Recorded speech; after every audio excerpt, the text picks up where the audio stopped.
अनिरुद्ध और वह साया। रेलवे स्टेशन की टूटी बेंच पर बैठा अनिरुद्ध कांप उठा। उसकी सांसें थम सी गईं। उसने साफ महसूस किया था किसी ने उसके कंधे पर हाथ रखा है। धीरे धीरे उसने गर्दन घुमाई। चारों तरफ घना अंधेरा, टिमटिमाती पीली बत्तियां और वीरान प्लेटफॉर्म, मगर पीछे कोई नहीं। कौन है? उसकी आवाज कांप गई। ठंडी हवा चली, जैसे किसी ने कानों में फुसफुसाया, भाग मत, अब तू मेरा है।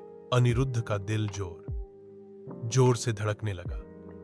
उसने बेंच से उठकर चारों ओर देखा। स्टेशन पूरी तरह सुनसान था।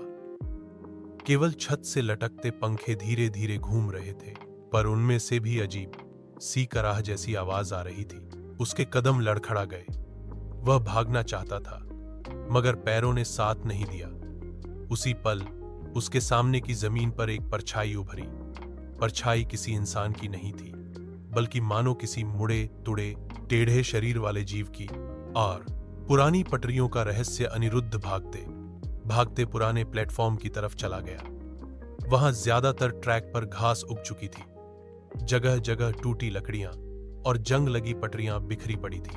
अचानक उसे याद आया, वही जगह जहां लोग कहते थे कि रात में आवाजें आती हैं और किसी औरत के रोने की चीख सुनाई देती है। उसने सोचा, शायद सच में इस स्टेशन पर कुछ है, लेकिन यह सब मेरे पीछे क्यों पड़ा है? पटरियों पर चलते ही उसने देखा कि लोहे की सलाखें मानो धड़क रही हों, जैसे उनमें अब भी कोई जान बची हो। और फिर उसे लगा कि पटरी के नीचे से खून रिस रहा है। वह घबरा कर पीछे हटा। तभी अंधेरे में किसी ने जोर से हंसी मारी। हा हा, तू भी वही देख रहा है जो मैंने देखा था, अब तू बच नहीं पाएगा। अनिरुद्ध को पसीना आ गया। उसने आवाज पहचानने की कोशिश की, मगर यह आवाज इंसानी नहीं थी। सैन, स्टेशन मास्टर का राज। अनिरुद्ध तेजी से भागता हुआ स्टेशन मास्टर के पुराने कमरे तक पहुंचा। दरवाजा आधा टूटा हुआ था। उसने धक्का दिया तो दरवाजा चरमराते हुए खुल गया। कमरे में धूल, पुराने कागज और मकड़ी के जाले थे, पर बीच में रखी लकड़ी की मेज पर एक डायरी पड़ी थी। उसने कांपते हाथों से डायरी उठाई और पढ़ना शुरू किया। पहले ही पन्ने पर लिखा था, नारायणपुर जंक्शन श्रापित है, यहां मरे हुए लौट कर आते हैं। मैंने उन्हें देखा है और अब शायद मैं भी उनमें शामिल हो जाऊंगा। अनिरुद्ध के हाथ कांप उठे।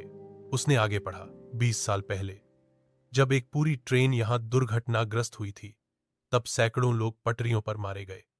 उनकी आत्माएं चैन से नहीं सो पाईं। वे हर रात लौटते हैं और जो भी उन्हें देख लेता है वह उनका हिस्सा बन जाता है। डायरी के पन्नों पर खून के धब्बे थे। आखिरी पन्ने पर बस इतना लिखा था, अगर कोई पढ़ रहा है तो भाग जा, वरना देर हो जाएगी। अनिरुद्ध की सांसें तेज हो गईं। तभी कमरे की टूटी खिड़की से वही ठंडी आवाज आई, भाग कर कहां जाएगा? तूने सब पढ़ लिया, अब तू भी उनका है। मुर्दों की बारात। रात के ठीक 12 बजे प्लेटफॉर्म पर हलचल शुरू हो गई। अनिरुद्ध ने खिड़की से झांका और उसका दिल थम गया। पूरी पटरियों पर लोग दिखाई दे रहे थे, पर ये कोई जिंदा लोग नहीं थे।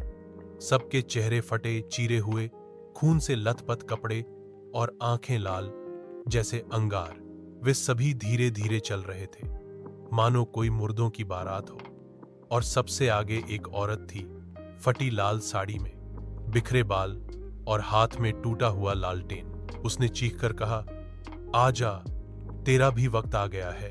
अनिरुद्ध जोर से चीखा और कमरे का दरवाजा बंद कर लिया, मगर तभी लगा कि कोई दरवाजे पर धड़ाधड़ पीट रहा है। वो भागने की नाकाम कोशिश। अनिरुद्ध ने खिड़की से छलांग लगाई और प्लेटफॉर्म से बाहर भागने लगा।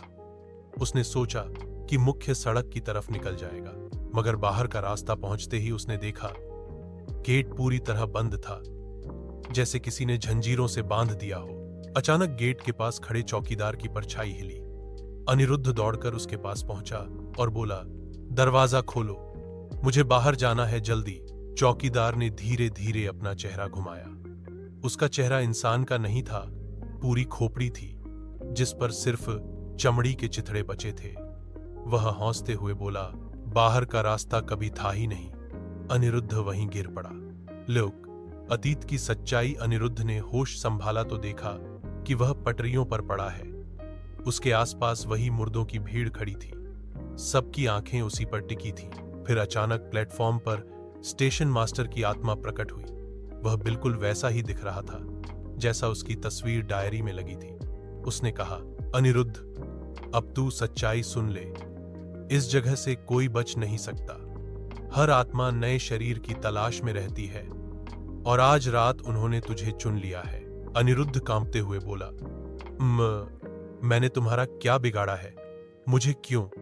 स्टेशन मास्टर की आत्मा ने ठंडी हंसी हंसी, क्योंकि तूने पीछे मुड़कर देखा था।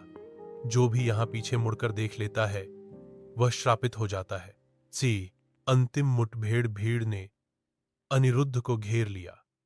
सबके मुंह से एक साथ आवाज निकली, अब तू हमारा है, अब तू हमारा है।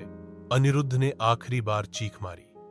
उसी पल प्लेटफॉर्म की सारी बत्तियां बुझ गईं। हर तरफ बस अंधेरा, सड़ांध और चीखें। और फिर सन्नाटा। जब अगली सुबह लोग स्टेशन पर पहुंचे तो उन्हें प्लेटफॉर्म पर एक टूटी डायरी और खून से भीगी शर्ट पड़ी मिली, मगर अनिरुद्ध कहीं नहीं था। कुछ कहते हैं कि रात में अब वहां एक नया साया घूमता है, लंबा, दुबला और बिल्कुल अनिरुद्ध जैसा।